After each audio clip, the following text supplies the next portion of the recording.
So I started watching a new show. What show? It's called Nora from Queens. Have you ever watched that with Awkwafina? Wait, is that the cartoon? No, it's not. It's with real people. Oh, it's with Awkwafina? Yeah. She's amazing. She's amazing. I have not... Have I seen that? Is that where she's... Is she like an actress in it? She, like, doesn't have a job. Unless she later in episodes gets a job, which, like, maybe she becomes an actress. But right now she has no job and she lives with her dad and her grandma. And it's amazing. I do love Awkwafina. I mean, she's pretty freaking funny. If you watch it, though, I'm telling you right now, you are going to fall in love with the grandma because she is, like... She's like Sister Michael level of like amazing.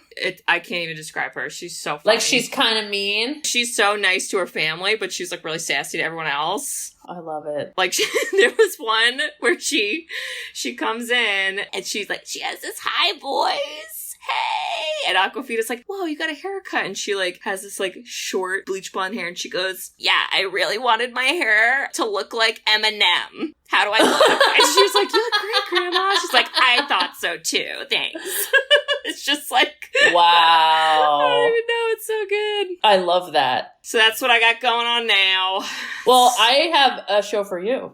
What is it? I came prepared with the show. Oh my. It is on HBO Max, which I know you have, because I think you have my goodies. Whoopsie! Whoopsie! HBO, don't get mad at us. Whoops! It is super new. It came out this year, and it's called Hacks. Oh, I've never heard of that. Yes. It has Jean Smart. She is older, but if you see her face, you'll know who she is. And she is this, in the show, she's this legendary comic that has been around forever and like plays in Vegas. And she kind of like owns Vegas. And she's at the kind of end of her career where they're like trying to kind of get rid of her. And she gets teamed up with this young writer who is like 25 and is like a hot mess. And they have this really interesting dynamic and it's kind of dark, but it's really funny and it's hysterical. Oh, I'll have to check it out. Yeah, I think it's done very, very well, and I want more people to watch it so I can talk about it with them. So that's going to be you. Okay. You're my person.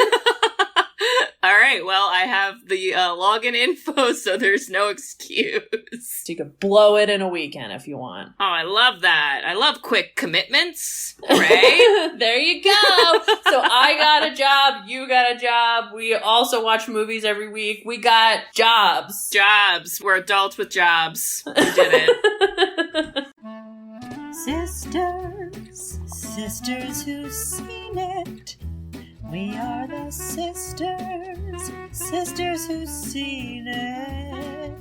Sisters, shooby-dooby-doo-wop. Sisters, shooby-dooby-doo-wop. Sisters, sisters, sisters, sisters. Sisters who've seen it. Hey there! Hello! Welcome back! Welcome back, listeners. How you doing? Good? Good! Good! We hope you're good. That's great. If you're not doing so good, give us a sign. Oh! Winky face. Liking us and subscribing. I'm just kidding. But not really. So well, that was an interesting plug. Sorry. I couldn't hold it in. That was almost like M. Night Shyamalan's dialogue in this movie. Ooh. But anyways. Oh, I cannot wait to get into it. Okay. Let me introduce ourselves because we got stuff to say. So, listeners, we are the Sisters Who've Seen It, the podcast where two sisters who are not movie critics look back on some of our favorites throughout the years through a psychological, ethical, and familial lens. I'm Katie. I'm Bridget. And aliens are real. That's not from the movie, that's from me. That's what I'm saying to you right now. So, sorry. I thought you were going to say Abigail Breslin's line was, there's a monster in my room. Can I have a glass of water? She's such a little cutie patootie. She's 5. She's so what cute. A little gem.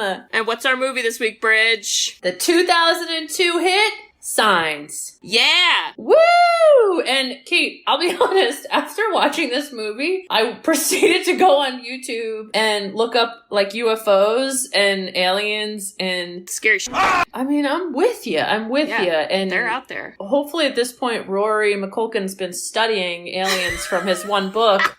And can teach us what to do, because I don't feel prepared, you know? Like, this is kind of like how they don't teach you taxes in school. Like, what do we do when the aliens come? I'm near water, so I guess that's good, but I think that was a plot fail, but we could get there. Oh my God. I can't wait to get into it, because I know a lot of people have opinions about this movie, and I don't think my opinions line up with those people, because I have a big positive bias, but yeah, so M. Night Shyamalan wrote and directed, which we know. You didn't need to tell us. Directed, produced, and acted. Oh, yeah. Okay, very Quentin Tarantino in that sense. Like, I wrote it, I directed it, I'm gonna be in it. You're like, okay, I mean... Well, I did read some stuff with him, and The Sixth Sense was his big hit, and everyone's like, he's a genius. And then he did Unbreakable, and everyone's like, he's not a genius, he's a one-hit wonder. I love Unbreakable. Well, the reviews and how it did was terrible, but... Then this movie, he was kind of, I think, trying to climb his way back up of it, and I think that's why he is acting in it. It was kind of a weird, like, because he's not in all his movies. Is he in all of his movies? He's been in a decent amount. Oh, maybe I'm wrong. He was in Lady in the Water, which you've probably never seen that, and don't do it. Oh, Lord. Not worth it. And I'm pretty sure he was in Split as like a small cameo doing something, unless I made that up. Well, Kate, I believe you because I don't feel like Googling it, so sounds great. Do you want to attempt the synopsis? Oh, boy. All right. I'm going to try. Let me take a sip. I think you're going to be great at this. The aliens are listening. Aliens are listening. They can hear us through our baby monitors and cell phones. And aliens, if you like our podcast, you can follow us, subscribe to us, and leave a review from outer space. We haven't gotten one of those yet, so that that's would be so cool. That leave would us be cool. Sign. Ooh. Like, you know those, like, old school, like, when you used to have your I am status, you would, like, draw, like, a really terrible thing out of, like, your keyboard? Yeah. You know what I'm talking about? Yes. I want, like, crop signals for our crop review. Signals? Crop circles? Yes. Texting crop circles? Okay, I've already ruined this. You go. I'm gonna stop talking. All right. So the movie starts off where you basically meet the main characters pretty quickly. We've got Mel Gibson, pre-Cuckoo Bananas, I think. Pre-public Cuckoo Bananas. So, you know, I like him in this movie. I think he does a really good job. Ooh. We've got Joaquin Phoenix, who plays Mel Gibson's younger brother, and they kind of live together. They live on a farm, and then Mel Gibson has two kids, Abigail Breslin and Rory Culkin, and they're younger, and there's no mom, and we end up finding out the mom died because she got hit by a car into a tree, and she was cut in half, but somehow didn't become two halves, and then she dies. So that's horrible and really statistically impossible, but we did it. So that's terrible. So the mom died, and I think it was like within the same year. 6 months apart. It happened 6 months earlier. Yeah. So you also come to find out that the dad, Mel Gibson, he used to be a reverend. Was it a reverend or a priest? I mean... Okay. He was something. All of that. He was something. They just call him father. And he lost his faith after that happened to the wife. Yes. So now he, I guess, just tends to the farm for income. I don't really know how we do that. We don't really talk about the jobs much. So right away, you meet these people. They're on a farm. They have a cornfield, and oh snap, we got some crop circles up in here. Oh snap. And the kids are weird about it, but that's okay for me. So all this weird stuff starts to happen. They think it's like a prank. They call the police, and then their dogs start acting weird, and there's just like dogs that die. Kate, I know. There should be a trigger warning that, like, you know, typically if one dog dies, you don't love the movie, but we had two do die. I really wish instead of dog death, we could have had just they like ran away. Yes. Because like that's still probably out of character for the dogs. And I would have got it. So you don't need to like murder them off screen. Anyway, so there's crazy stuff happening. They don't know what's going on. And they're like, you know what? We got to get our mind off this craziness. Our dog just, the 8-year-old just murdered the dog. We're all getting pranked. Let's go into town and have a pizza. That makes sense to do. So they do that. And while they're in town, Rory Culkin buys a book about aliens, which is me. Like, I am Rory Culkin as an 8-year-old buying books about that. And then they end up also seeing the guy who killed the mom. And that's awkward because we're all living in the same town and it's awkward. And then when they get back to the house, then on the news, they find out, oh snap, there's like UFOs flying around. Or, well, first there's like a bunch of other crop circles in other countries. And they're like, that's so weird. And then it comes to find, okay, now there's like straight up UFOs and they're like, oh, they don't even care. They're just like flying above us. Nobody wants to do anything about it. We're just going to look at them and film it. So that's great. Thanks government. Thanks for that. And then things really kind of escalate pretty quickly. They're starting to hear stuff outside their house at night. And so the two guys, they see someone and they think it's a person. They think it's like the prankster, but then the thing is able to like jump up on the roof and they are like, oh, what the f-? And really, and again, this is where I will start to show my defense of the movie. Joaquin Phoenix does such a great job because he really shows the like realization in real time, in my opinion, of like, oh my God, this is not human. Yeah. And I love that. And then Mel Gibson is kind of like the deny. I don't believe. He's the non-believer. You know, there's a lot of themes like that and stuff. So it takes him a little longer to kind of get there. And actually, Mel Gibson ends up seeing like more aliens than anyone else. He sees one like in the cornfield when he's alone at night, which like, don't go in the cornfield alone at night, guys. Like what? I mean, when are we going to learn? Children of the Corn scared me enough. I'll never do that. No, like just leave it alone. It's going to be there in the morning, you know, like you can get out there when it's daytime, just like stay safe. And he ends up getting a call from the guy who murdered the wife. And so he's like, wow, better go over there. Instead of calling back, I'll just drive over. He drives there and then he has kind of this conversation where the guy basically apologizes and is like really cryptic and weird because it's M. Night Shyamalan himself. Yeah. And he kind of alludes to he caught one in the pantry and why he didn't say alien, I don't know. And so Mel Gibson sees another alien. It's crazy. And then basically it comes to this kind of like really, and it happens kind of like halfway in the movie where basically everyone's like, we gotta like protect our house because they're coming. Like they are coming to get us. So we're either going to leave or we're going to stay. And everyone is like, we want to stay. And Mel's like, I think we should leave. And they're all like, no, we're going to stay. And so then they're like, fine, we'll stay.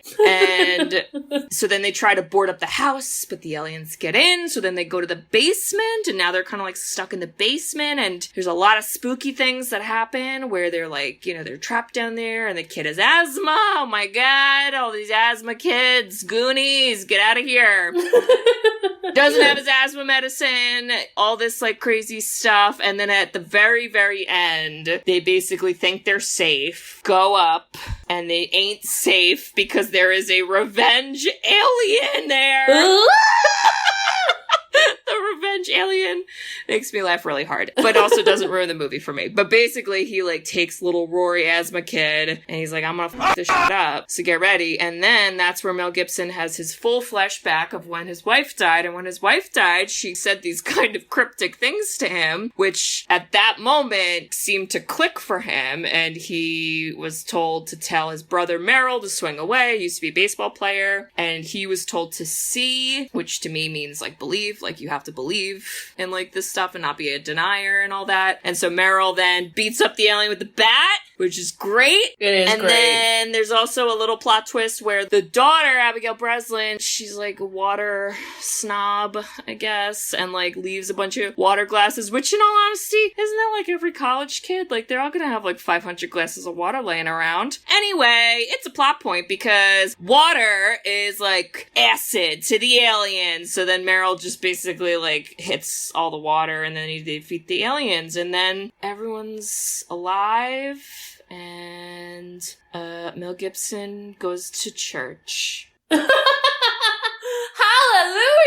And I think the aliens are gone, I guess. I don't know. Who knows? So, that was short, right? Ish. I think you did as best as you could.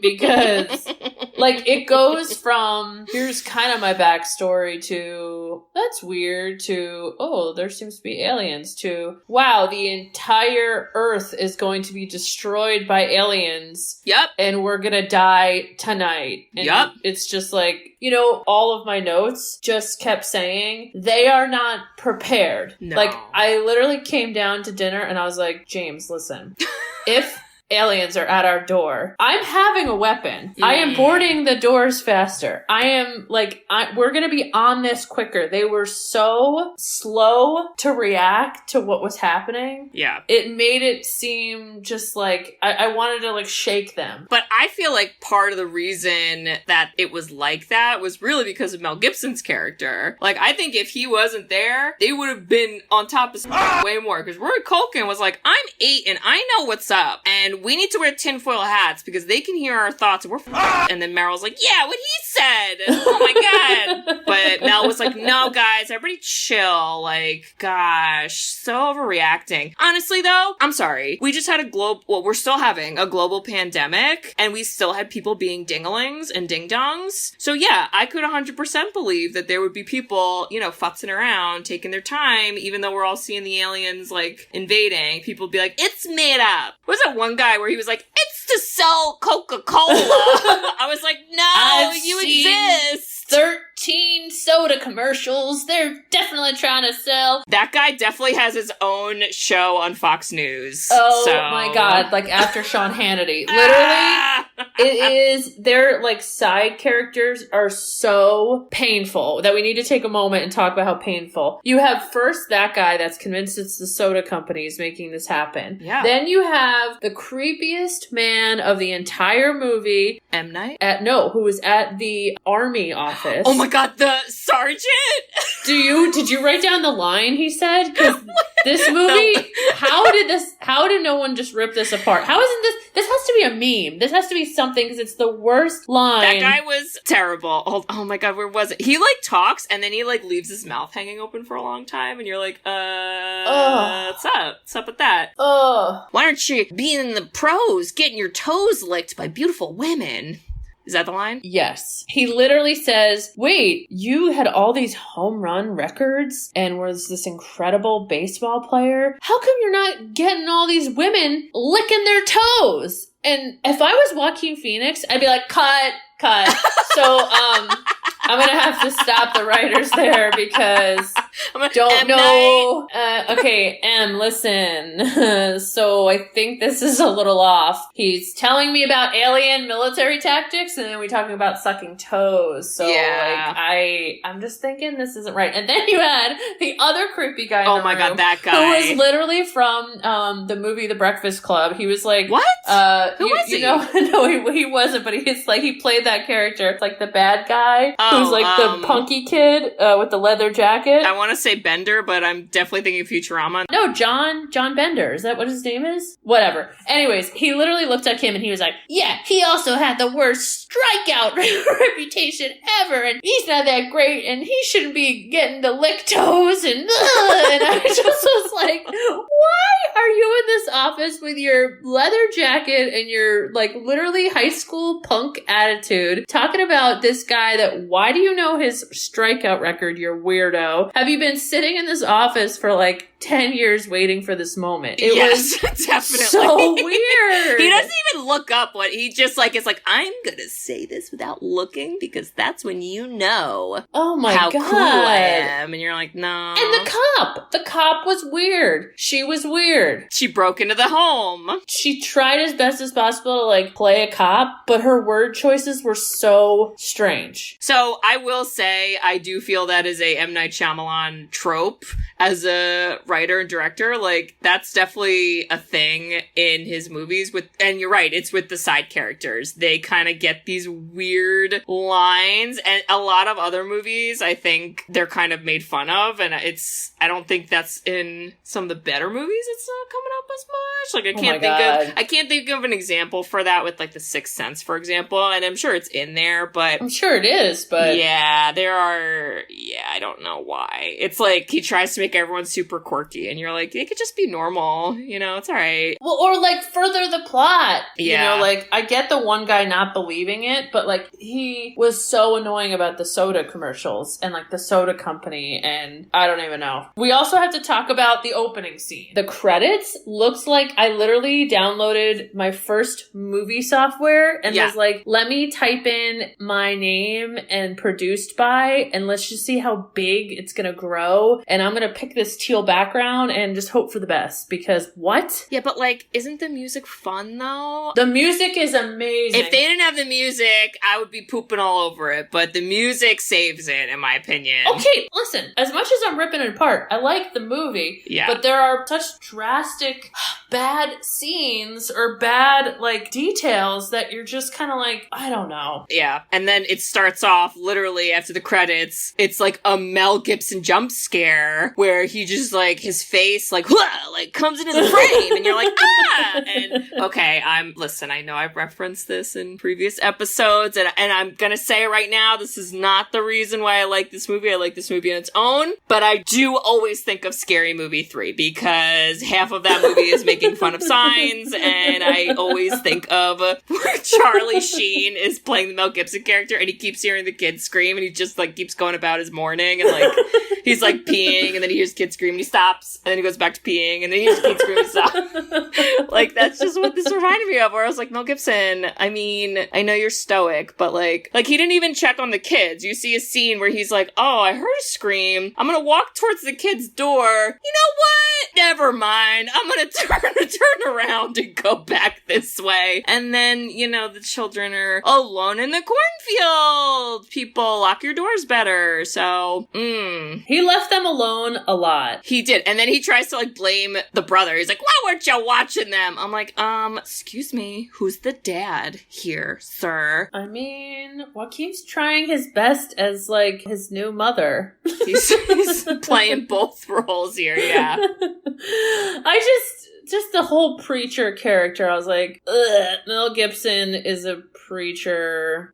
Great. It's very funny knowing that he then went on to do Passion of the Christ, and you're kind of like, did you, like, want to do this role, or was it a genuine, you just got cast in it? I don't know. No. I would be curious to know that fact. No, he wanted to. He read the script and loved it. Well then. Loved it, wanted it, and you're like, oh, your future, Mel. It's hard watching this now, knowing what we know about him, and just being like, yes, I can take apart that you're a crappy person and take apart that you're a great actor, but it's distracting when your role is like a priest. Well, he is technically an ex-priest, if we're gonna get technical. Yeah, but then he goes back, so he's like, is he just taking a sabbatical? He could be taking a sabbatical. Who knows? I think he's taking a sabbatical. Taking a little sabbatical, taking a little vacation at the farm. I don't know how he's making money with the sabbatical. I don't know who's doing the crops, because y'all lost half your crops. How are you gonna make money? Well, and then Meryl, the brother, who's Joaquin Phoenix, at one point, he's like, the cop was like, Hal's working at the gas station. I was like, who makes money here? Because, like, all I'm hearing is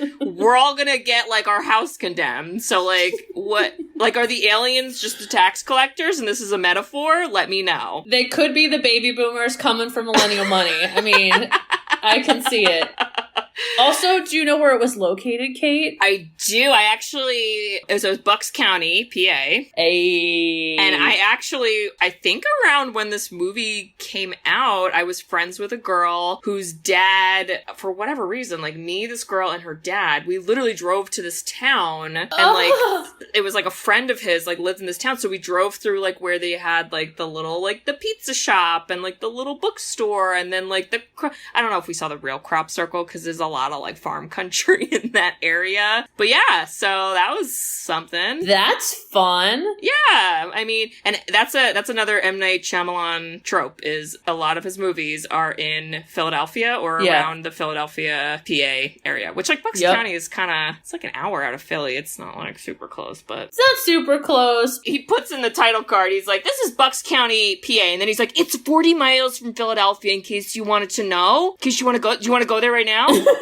You hungry for cheesesteak? Like, I'll go. I'm ready. And you're like, don't worry, these aliens can't handle the water. The water. The drawer and the water. Your boggles and water. Get your Reese's boggles. Pieces. Oh, God. Don't get me started. Then, I'm jumping a little bit, but once he sees that crop, circle. Not symbol. crop with a C. Circle. Even though technically there was other shapes, but okay.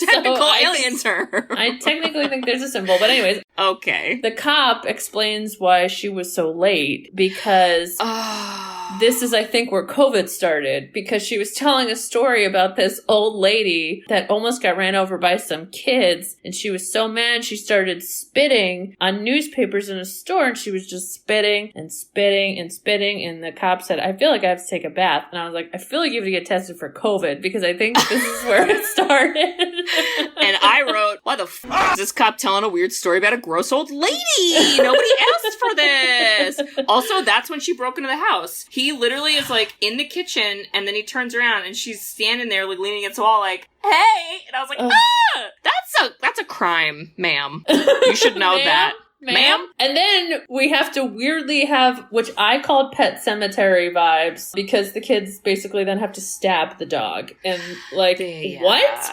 Well, first and right before that, we get to kind of see how Rory Culkin is playing a kid that I think a lot of people criticize and are kind of like, this is not a normal kid for his age, which is like true, but also I feel like he's just that type of kid who's like, I'm an adult kid. So he's like, he literally is like on the grill. He's like flipping burgers. I was like, 8-year-olds flipping burger? Hello? Any adults?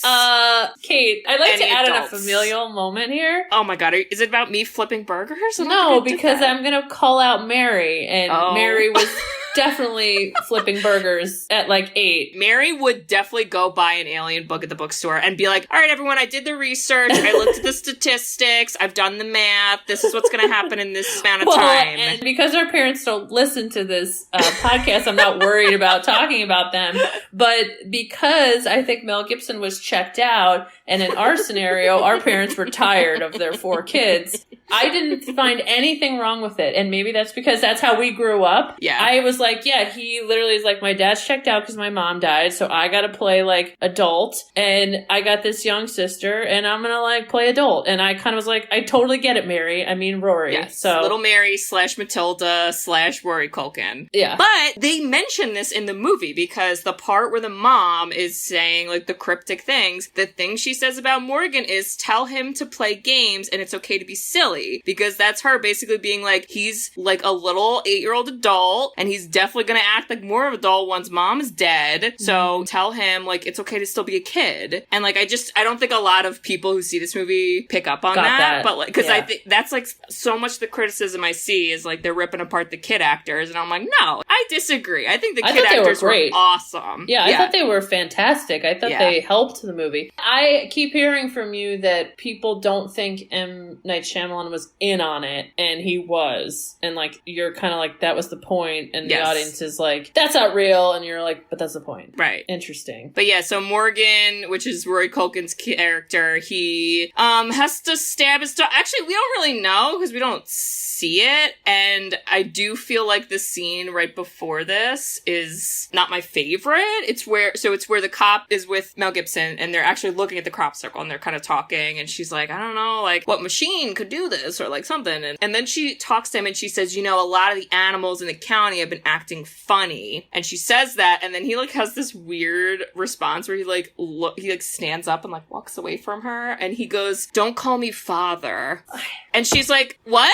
And then he goes, "I don't hear my kids." And I was like, okay, so are we, like, what's more important right now? Are we more concerned about, like, what people are calling you? Or are you more concerned about your children left with the animal that we just found out is going to be crazy? Okay, figure it out. That was so weird. I wrote that down. I was like, what? Stop calling me father. I don't hear my children. What's happening? Literally, it was like M. Night Shyamalan was like, listen, Mel, Joaquin, you're only going to get about 200 words the whole movie. Some of the sentences don't actually connect. There may not be intros. There may not be outros. We'll just have to deal. There's no ad-libbing in my set. Moving on. Honestly, I would not be surprised like that, because I feel like he's definitely that type of person where he's like, hey, you did an extra breath in that sentence and I didn't account for that in the script. And you're like, oh no, everybody relax. Yeah, and so stabs a dog. That sucks. Don't do that in front of me. I hate that. And then Joaquin Phoenix casually comes out with like friggin' burger buns, and he's like, hey guys, I got the burger buns.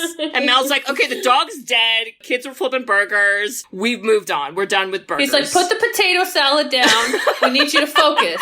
Yeah, and then the next scene is where they have the night where they see the guy on the roof. I like this scene. I mean, it's a combination of scenes, but I like this part. I liked it too, but Mel Gibson, I think, did some bad acting in this. Well, yeah, it's like, again, I think some of the writing, like, masks the good stuff in here, because the whole thing where Joaquin's like, all right, we're gonna go out, we're gonna scare him. You know, because they think it's like these guys, I guess, like doing pranks. So like, we're not crazy. You know, we're gonna be cursing. And then Mel's like, what kind of cursing? I'm like, who cares? Like, just get out there. Stop asking questions. My God. Well, and knowing what we know about Mel Gibson, it's like, you can curse. It's on the record. Yeah, like, you know what to do. Stop. Yeah. And then he was even like, okay, cursing, but then like, how do I act crazy? I'm like, are you a child, right? Oh God, it was so annoying.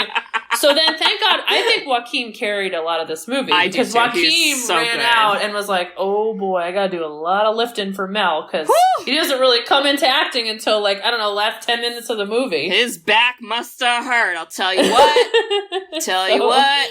That was good, though. That was like, I'll tell you this. If you and I saw someone on our roof, I don't know if I'm running around the house. I think I'm like scaredy pants hiding inside. No, that's where I like lock all the doors and I'm like, who do I text about this? Because I'm afraid to like speak out loud about it. What if they hear me? I know I said it before, but the one moment where they run around and they meet each other and they're like, wait, how did we just meet each other? We were chasing someone and like, where did that person go? And then they hear the thump on the roof and they both look up, and then the camera, thank God the camera was on Joaquin and not Mel, because I don't know what the frick Mel's face would have looked like. He probably was taking a nap standing up or something. But Joaquin, he literally, like, you see in his face where he realizes, like, holy this is not a human. Oh, it's so good. I love that. I liked the choice of putting the camera on them. Yes. From the roof perspective. Right. And then they're so thrown off, and it goes so fast that either the alien like jumps over them or gets invisible or something, and then you just see the crops move again. Yeah. It was done well. Then the lady cop comes back, because there's only one cop Oh, and guess what? We have more bad writing, Kate. What's the bad writing about? Olympic women high jumping. What? Again, like, this is why we need women writers in Hollywood, because if a woman was included in the writing process, she'd been like, what the are you talking about? This is your idea of equal representation, is to have the one woman be like, what if it's a lady? And then give a horrible example of how it could maybe be a lady, but that's not a real example. And like, what the guys? I don't understand. It was so bad. She's like, you see my point. We can't rule out that it's anyone. And the two of them are just like, like, It's just like, okay. Oh my god. The slowness of that, I believed. And we immediately get hit with the TVs being like, India sees crop circles. And you're just like, whoa. So this isn't just like, because it's very much about the family in their home. Yeah. They're not going a lot of places. So the TV is like very important into what's happening, which, you know, it's kind of interesting because this whole movie doesn't have any cell phones. We got no internet. It is interesting. We don't have any like, well, this news website says there isn't crop circles. Well, this website says there is. Right. You got one source, so everyone's like, that's what we believe. And I don't know if you could do this movie now. It would be harder, I think. You'd have to add in some of that, like, fake news bullshit. Well, I even thought to myself, because I was like, wow, if, like, this was happening now, I was like, I probably would be stressed, so I would choose to not watch the news. Yes. And then I wouldn't know the info, and then that would, like, not be helpful. So, like, hopefully that doesn't happen. And that's actually kind of what they end up doing. That after the cop leaves, that's when she says it to him. She's like, you know what? You gotta take these kids into town. Get them some pizza. Get out of here. Get their minds off this Get crazy out of here. stuff. You just get out of here, you. She's like, you go. Go on and get you. And again, I did think of Scary Movie 3 because in the movie, the cop in that movie, it's still a lady. They give her like a hat that this lady doesn't wear a hat, but like they give her like a hat, and then every time it goes back to her on camera, the hat gets bigger. So that by the time it's that equivalent part where she's like, you know, you just gotta relax, it's like a giant hat, and she's like struggling to get in the car with the hat. That reminds me of the Amy Schumer skit with the wine glass. How it keeps getting bigger and bigger. The best one. So this part, first of all, he's like, no more TV, and we're not listening to the radio. We're gonna have pizza. Ah! And then we have the weird Joaquin's like, maybe I'll join the army. No one knows what's happening.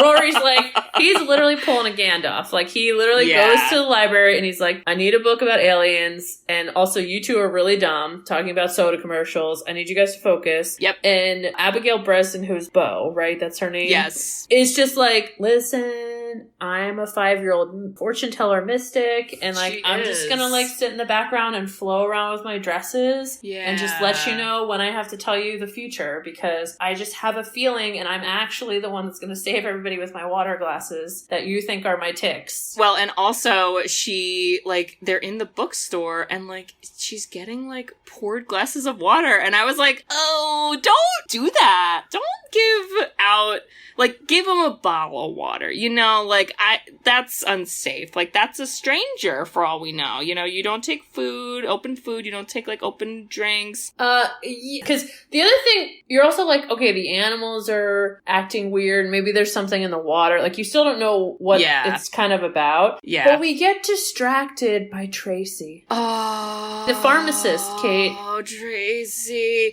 Okay, here's my question. How old do you think Tracy is? Too old. You think she's too old? Because I felt like she was a 16-year-old girl, and I was like, wait, but you're like the town pharmacist. And I understand this is a small town, but like, I just have a feeling you did not go through graduate training to be the town pharmacist, so I'm concerned about everyone's health and safety right now. I am too. I don't know if Rory's inhaler is the right dose. And Definitely not. She's like I got late 20s vibe.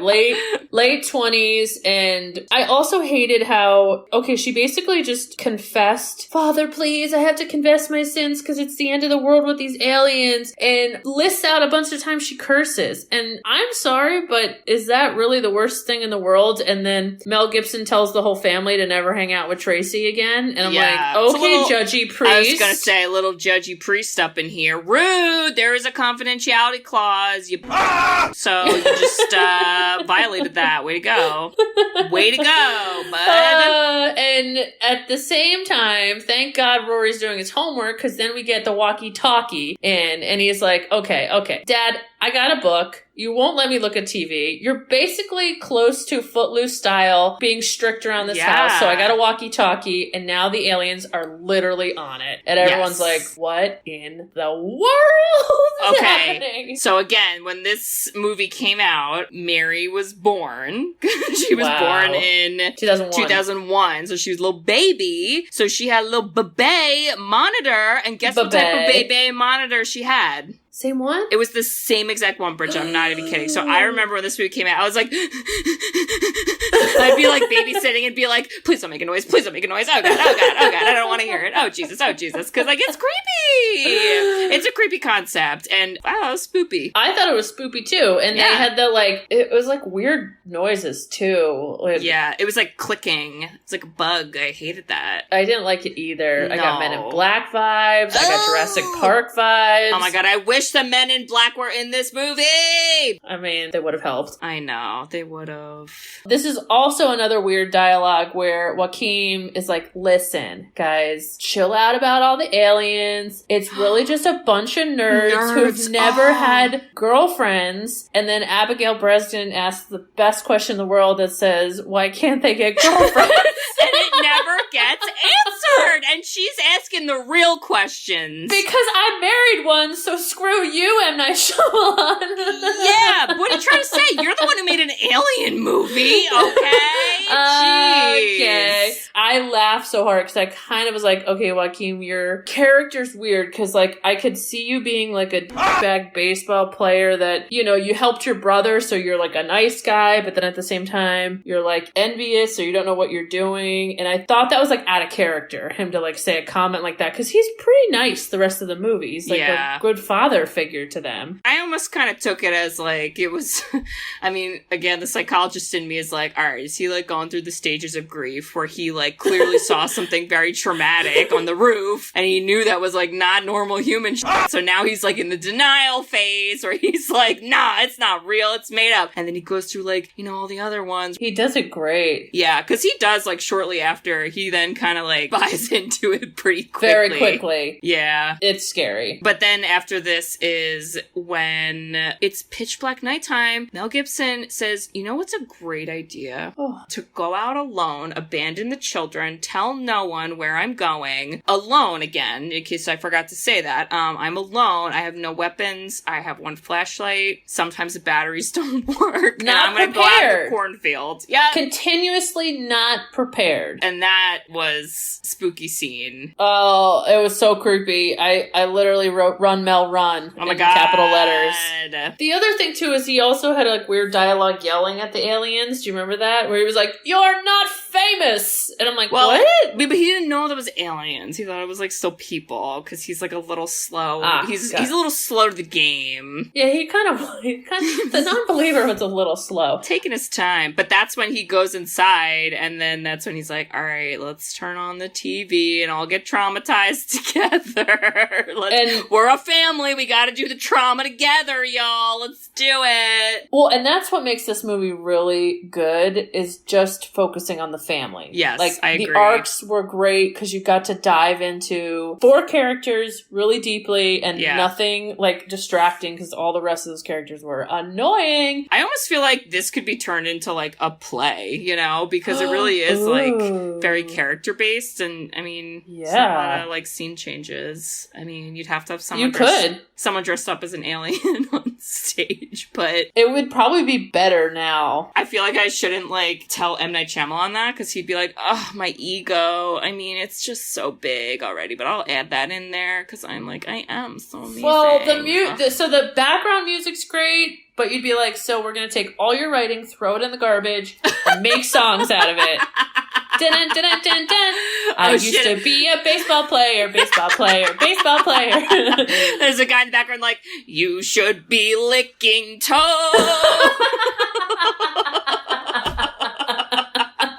I think we could write Join that. the army.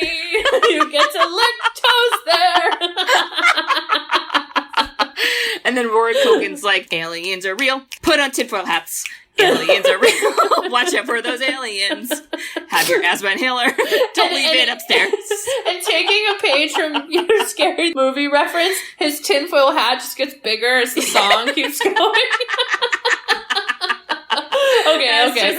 Oh so my God. much that could be done with it. Oh, Okay. Jesus Christ. So I feel like the TV really set them, and then there's a very famous talk between Mel Gibson and Joaquin Phoenix, which I think is the purpose of this movie. I love this scene. Okay, this is why I thought you probably love this movie, because it kind of is the basis. I love it so much. You're right. I think it definitely is like, kind of just speaks to every part of the movie. But I also just love how maybe cinematography or like the lighting, because it's like you really see like only half their faces, which I think is interesting because like the nerd in me is kind of like, is this to show like you're not showing truly who you are? Like both of you are kind of like still your guards up and you're not like, I believe or I don't or I don't know. And like it was more with Mel Gibson too. Like he was really like more of the half and half. And it is like kind of a weird, you know, he sets it up weird, but I still like the message because Meryl, what did he even ask him? He's like, he like asked him like, is this the end of the world or something? Like, I feel like he asked a simple question and Mel's like, let me just take out my speech because I prepared this. It's 20 minutes. Here we go. First he goes, yes, it is. And Joaquin was like, can you like try to like soften this for me? Cause I'm really scared, big brother. And then he was like, I'm gonna put on my priest moment and tell a story. We are now in the third gospel. Thank God he did not actually reference the Bible. Oh my God. The only part about this that annoyed me is Joaquin was like, yeah, you know, I think I do believe in science. Like, this one time, no, I was like, oh God. I was like really about to like mac it with this girl on the couch. And you're like, dude, okay, this is painful already. And he's like, I turned away because like I had gum, you know? Like you can't kiss someone with gum. And I'm like, I would. But anyways. Yeah, what? And the gum was like a sign because when I turned back, she'd thrown up all over herself. And if she threw up in my mouth, I would have never been able to come back from that. That was a sign, man. I was like, such a frat boy response. What? Just terrible. #first world problem. For real. But the meat of that story was really, really good because, listen, there's some truth, especially with our pandemic year, where you say, are you going to crawl up into a ball and just think this is the worst thing ever, life is and it is what it is, whatever? Or are you going to say, like, there's a reason for this and you see the good in it, or you try to kind of have some optimism with it? Yeah. I think it hits different after, like, a pandemic year. And, like, it definitely was also trying to pander to the whole subplot of him losing his religious faith, too. And, like, fine. But then he also, like, talks about, he goes, oh yeah, you know, the last thing, like, she said to me, like, the mom, was that he told him to see, and he told Meryl to swing away. But then Mel Gibson goes, and she said that because her brain neurons were firing, because she was dying. And you're like, oh my God. And then he goes, we're all alone. I was like, okay, well, that took a sharp turn. Don't think that's what she meant. Think you're twisting the words, sir, but okay. Yeah, dark. But it also put Joaquin in an interesting position because Joaquin was like, ooh, my brother's like not gonna do well with this. So like, I gotta get through these stages, as you mentioned, the psychology stages, so I could be like there for everybody because like, it's gonna be bad. Yeah. Then they find out the aliens can go invisible, and we put on the tinfoil hats, and, you know, Rory's like, stop making fun of my book, Dad. I'm gonna save us all, and then we get to the creepy M. Night Shyamalan scene where you said earlier that he calls Mel, and I think it's because he saw them in the town and he wanted to say something, which, like, screw you. It's been 6 months and you killed someone, like... Yeah. But he hung up, and I think Mel Gibson was like, what in the world? Like, you know what? It's weird. I'm going over there. Did you also notice what that guy's job was? It was very subtle, but I thought this was good too. So he is the vet in the town, and that makes more sense because in the beginning of the movie, when the dog peed inside, the kid's like, we gotta take him to the vet, and Mel's like, no, we'll just go to a human doctor. And he's like, he doesn't treat dogs, and he's like, he'll know what to do. And it's like so subtle, but I was like, oh, smart. Sneaky. I like that, Kate. I did not put that together. Yeah. But their scene is weird. M. Night Shyamalan goes a long dialogue to eventually say, so sorry about killing your wife. He doesn't say, like, the best choice of words, too. He goes, it's like it was meant to be. I which know! You're like, ooh, maybe, like, you know, don't say it. I wrote, this dude says it was meant to be to kill his wife? What a Well, and then it's kind of like you see a scene where the wife, that's like one of the first things she says. She's like, it's like it was meant to be. And then we all just like move on real quickly. And I'm like, that's still like not cool. Like, let's not use it in this context, you know? Maybe not I do hope, that. Kate, we're never stuck between a tree and a truck God. that we're magically survived, even though our body is sliced in half and they can't remove the truck because then I'll immediately die. So I have to wait for my husband, Mel Gibson, to come. But I'm just going to predict that I'm not going to say this was meant to be. Definitely. Because Definitely. that's not what I'm thinking about. I'm thinking about like, damn, I wish I would have lived longer. I got kids and wow, tell everybody I love them. And again, if we all think back to that great movie, Scary Movie 3, during this scene, Charlie Sheen, who's Mel Gibson, he comes up and the cop is explaining like she's cut in half and he's like down the middle and she's like, no, at the waist. And then he goes, so this will be the last time I get to talk to the top half. And she's like, yes. And he goes, what about the bottom half? Can I get some time with that? And she was like, I don't understand like what you're saying.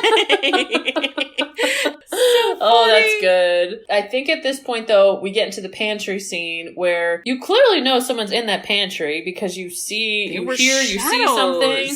There's shadows. It was creepy. That hand came out. It scared the crap out of me, and then he chopped off some fingers. I hate it. Part of me was like, good thing that wasn't a f***ing human. Imagine if that was like a random person. But it's important because when we see the alien later, he's like missing the two fingers, aka revenge alien. The revenge alien, I cannot. Too funny. Yeah, so that part scared me, and then I think when Mel gets home, he's like, okay, I've officially decided we're taking action. Yeah. Taking a page out of M. Night Shyamalan, which, by the way, was probably a good move to go to the water. I know. Well, he was like, I heard they don't like near water, and Morgan's like, that's not in my Alien book that was written 8 years ago, so incorrect. This is where the internet would help everybody, because we'd all be refreshing, and someone would be like, okay, pour some water on them, they're the Wicked Witch of the East. Yeah. And you're like, we got this.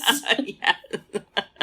Exactly. Yeah. I think because Mel cut off the fingers, there was a little bit of this like, oh, you can like hurt these things.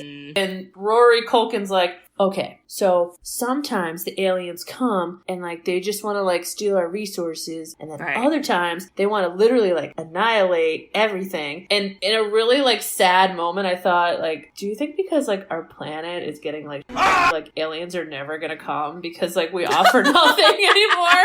And is that why like Elon Musk and Jeff Bezos are trying to like fly away because they're like, oh, we'll be the aliens and steal resources from whatever planet we know? That's definitely what's happened. The aliens are like writing books about Elon Musk and like what to do if he invades your planet. They're like, he's gonna come, he's gonna have a space car, and you just don't buy into it, alright? He's gonna wanna talk, he's gonna say, Dogecoin, don't buy that Dogecoin, okay?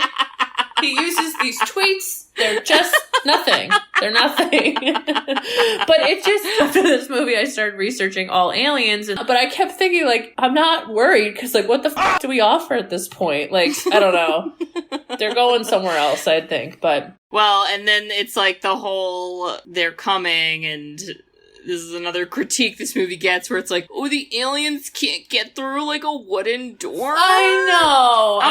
But honestly, I'm just like, I don't care. I don't care. I don't care either. I don't know. It doesn't bother me. And I think from the moment they start boarding up the house to like literally face-to-face alien, I repeat over and over again, you need to focus and prepare for battle. You need to focus. Somebody grab a weapon. We need weapons. Yes. So you need to get what's the plan? Where's the map? Yes. Where's the lock? Instead, he all like creepily gives them a last meal, like they're gonna hit the electric chair. That was a weird scene. It was very sad. And then everyone's like, Dad, too much. And then he's like, fine, I'll eat all your meals that I just cooked for 8 hours. And then it's like, oh. And then he yells and makes Bo cry, and I hate it. I hated it. And I was like, this is the Mel Gibson we know about. Yikes. But then he does cry, and then the kids go and hug him. And I was like, oh. Yeah. Thank God that happened. Thank God. Of course, because I was in this stressed out, you guys need to prepare better. I was like, they should be carbo loading. Like, Abigail Breslin, they need energy. Like, protein shakes. Like lots French of water. toast is gonna just get you spiked in sugar and then you're gonna be down. Like, we need you to focus. And like, Joaquin, chicken teriyaki? You can run after that? I don't think so. Too acidic. And like, how'd you guys make that? What's happening? Oh my God. But, you know, they do that. And then the baby monitor is what interrupts them. And it's the aliens being like, all right, we here. I hope you're all done crying and hugging. They're like, save some French toast for us. It's time to move it along. And yeah, so then they break in. I guess it was like in the attic or something. That's what happens. So we once again aren't prepared because the inhaler is upstairs. So Rory Culkin is losing his shiz. Well, they're in the house and then they hear the aliens like get up in the attic. So then that's where they are like, oh shit, we better go in another place. So they go in the basement, but as they're running away, you see the hand under the door. Did you see that? Yes. Oh, this is creepy. Hated it. And that's where they're in the basement. There's no lights and they're trying to like block the door. And then there's a weird scene which leads up to the asthma attack where they're like, they're not trying to get in the door anymore. They're just making noises. And then really quickly they're like, why would they be making noises? It must be to distract us. And again, like me, I would have been like, I'm not thinking like this. I'm gonna keep holding the door, everyone. So, like, I don't know how we're, like, coming to this conclusion. And then, like, Rory was like, I read in the book that they're gonna try to get in here, so y'all better get up in there. And then that's where Rory gets grabbed through a coal chute. It's scary. And super scary. I am Bo in that entire scene. I am wearing a random Tinkerbell dress in the corner under the stairs, praying that my psychic abilities will take me through. Where you're like, I had a dream about this, but no one listened to me. And it's not going well for my brother, so I might stay away from him. Love you, bro. Yeah. And then Mel Gibson, though, he says a good line. And this I felt was good writing.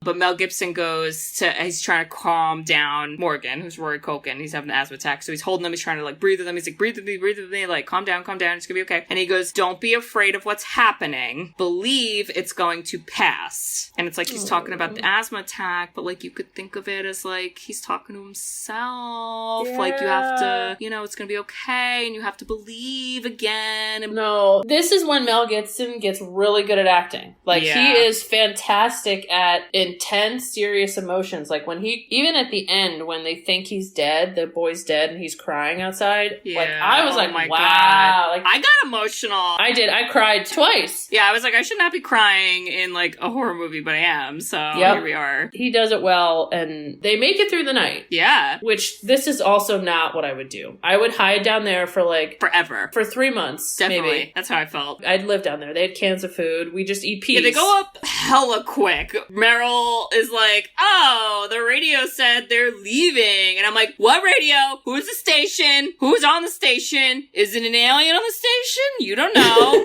We don't even know what channel we're on. This is like an old school radio. Like, I'm not going off of that. No. But this ties to the theme because Joaquin was like, I believe in signs and they could have a weakness as everyone has a weakness. And he's like having that like more positive, like we made it, like we can do this. And now no one's up here. And you're almost like you're borderline naive a little bit. Yeah. That's a really good final scene though. Yeah. But the CGI sucks.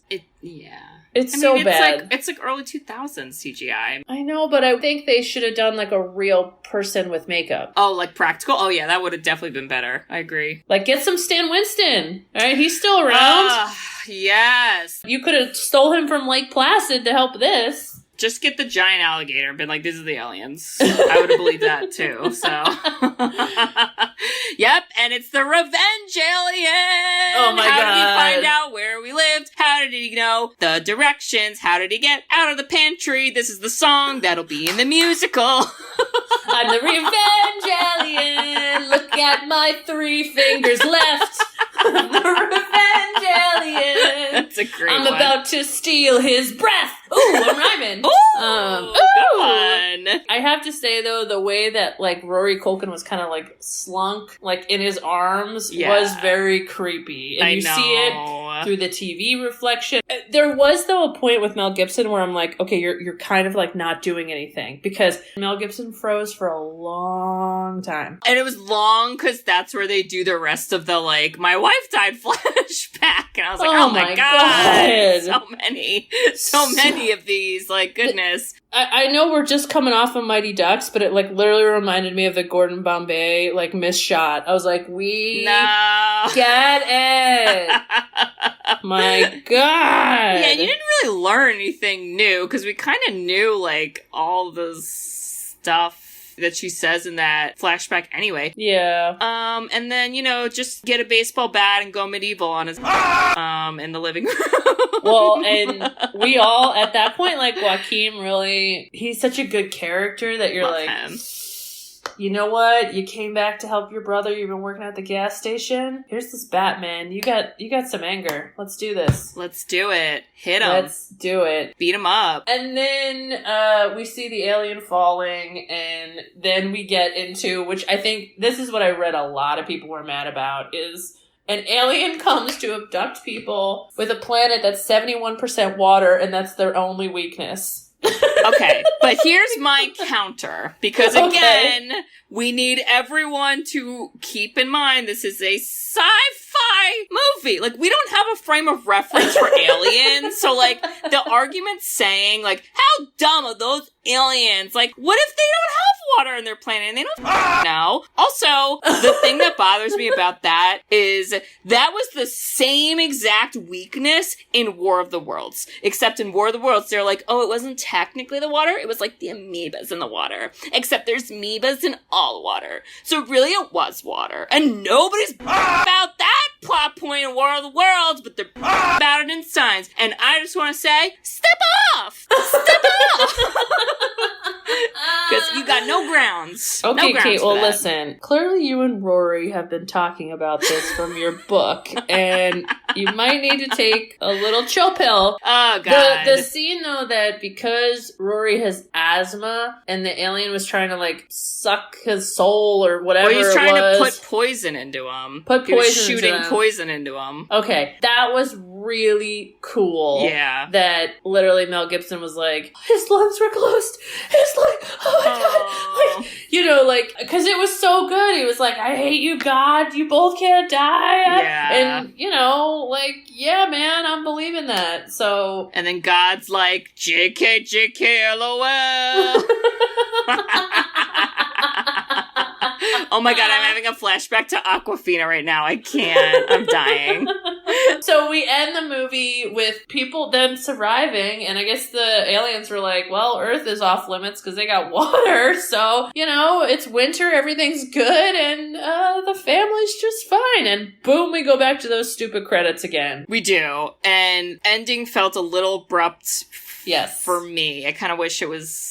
I don't know what I would have liked it to be instead. The way I would end this in my own movie is like they could all have a dinner where they have their own meal and it becomes like happy in the end. Oh, it's like, that would have been super nice. Mm-hmm. Where they all know, like, this isn't the last meal. We're just doing it because we're a fun family. Oh, that would have been really nice. Yep. But all in all, I like Signs. I did too. I would see it again, but like in a few years. Like, I gotta forget the dialogue and then I'll like it again, because if I memorized the dialogue, I'd be like, oh boy. And Mel Gibson, man, he doesn't age well. You're just like, Mel Gibson. Yeah. Well, Kate, aliens remind me of the movie pick that I have for you.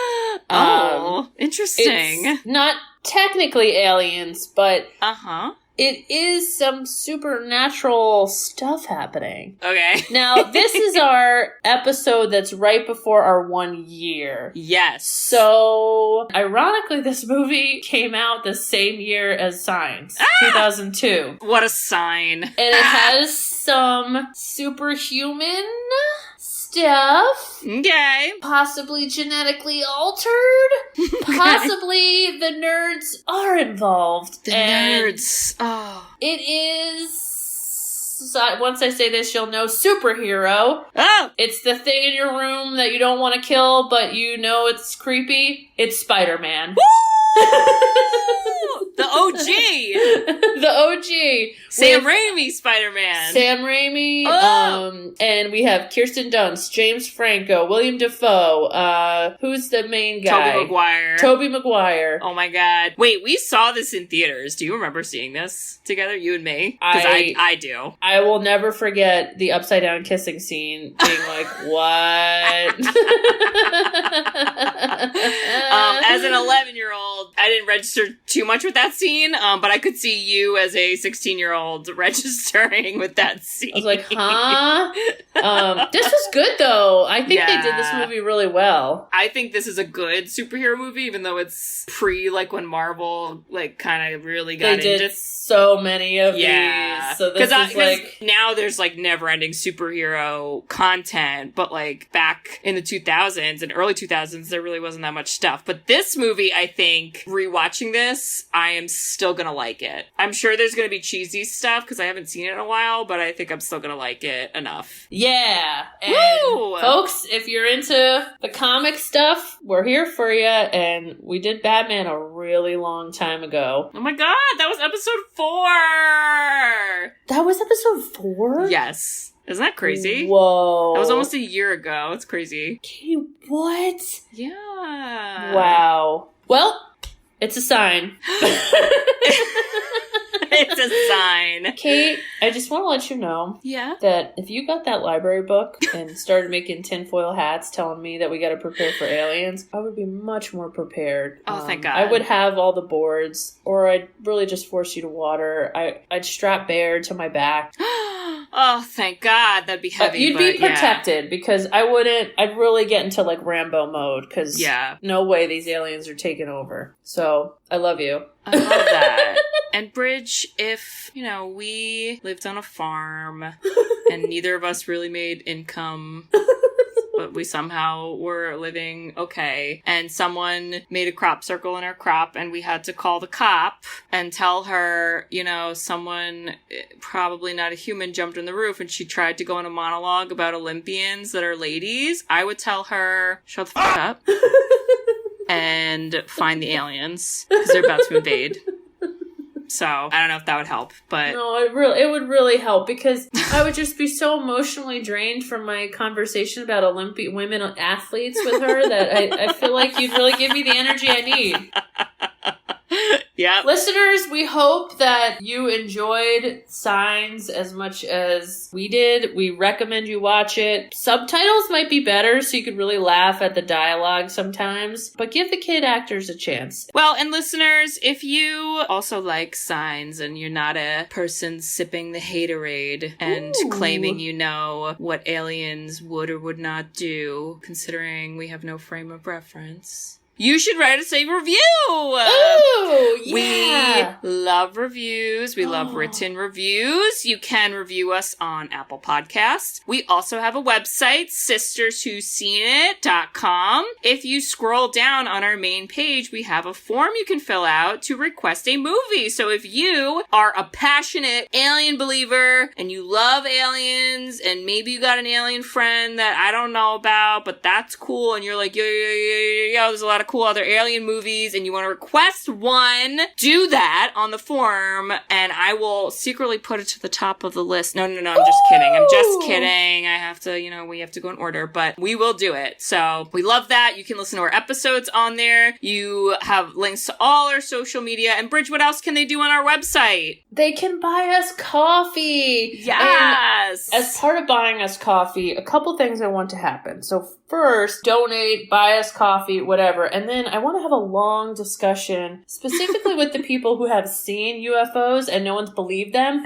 because I think we would believe you. I would believe you. You could leave that whole story like in your review. So you could be like, hey, podcast is great, but listen, on December 2nd, 1998 in Tucson, Arizona, and then give us the breakdown. I specifically want to know pictures, videos. Yep. And then we're going to correlate with all of our other fans to determine if we could truly like find these aliens. Because you know what? Pandemics, climate, I mean, aliens are next, right? Yeah. And Men in Black rock. So we got Will Smith and he's kind of bored these days. So like, yeah. But yeah, Ko-Fi, donate some money. Well, and listeners, you can also not only buy us coffee and write that message, but you can also send us an email, sisterswhoseenit@gmail.com. So you can put all that in an email. That too. That might be easier. Might be easier, but you do you. We love all of that. So check that out, and we hope to hear from you. All